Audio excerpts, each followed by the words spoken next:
Telling the story of Rhenosterkop village is a life passion for me. This is a fantasy world. In a world that has gone crazy, we need something to keep ourselves sane. Now, I've told the story about it in the bridge. When they were building the bridge, I was giving you some insight. Some of the characters were shown in there. But the family was very committed to this. To them, the Rhenosterkop village was a lifetime dream. They needed to place something in this world where some people can find peace and serenity. With the village spot chosen and the bridge built, it is now time to expand. The first guy that took the opportunity was Shamus. Shamus ran a restaurant and steakhouse in Gauteng, and one night after lockup there was an armed robbery. Now Shamus is not a guy that likes to be pushed around, and of course he resisted. In the ensuing gun battle, the 4 invaders were all shot dead, but sadly Shamus' wife and his chief cook was also casualties. After 5 months in jail in this crazy, corrupt world, and on his 6th bail application, the presiding officer decided that this has gone too far, and he ruled it a self-defense shooting, and that was the end of it. When Shamus came back home, there was nothing left for him. It was dirty, it was dusty, it was empty. There was nobody there. His wife is gone. His business is gone. And he was very, very, very upset. To him, life had no more meaning. But that night, he went to a braai at some friends, and that's where he met Wilhelmine.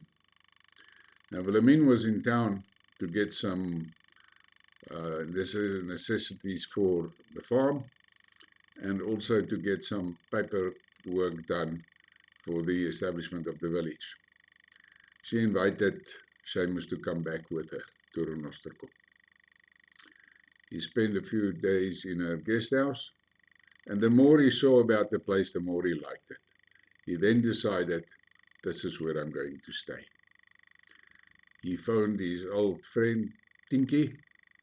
She used to help him a lot in the steakhouse, and she was glad to hear from him. And the next day, she was on a bus coming toward the Rhenosterkop. And this is where the Shamus and Tinky story starts. They were the first to build their place in the village. It is called the Soak and Sizzle, and there's a joke behind it. While you're soaking your liver with moonshine, the meat is sizzling on the fire. Well, enjoy the opening of the Soak and Sizzle. I decided to build the Soak and Sizzle from plexiglass, and I need some material that would be able to withstand the elements. Now, the guy that was called in to do the job was Bushy from Buffelsfontein. He is good. He's a good builder, and he is fast. He likes working on buildings, and when he does something, he does it in such a way that it can last. So here are just a few images of the build process of the Soak and Sizzle. After the main construction was completed, it had to be taken out to the site.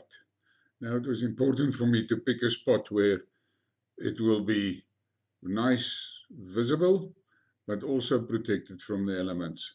In this spot, there's a lot of shade.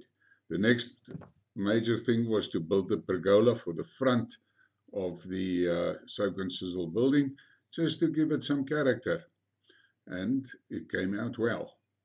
So we ended up with the building done and placed in position. Now the party can begin. I'm really happy how this turned out. The thing sits well in the environment, and to me the scale is correct. It looks nice, and it looks as if it fits with the RC cars. And another component of the Rhenosterkop RC world is finished.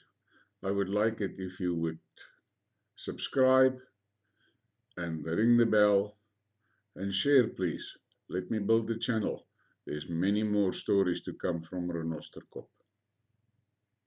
Thank you for watching.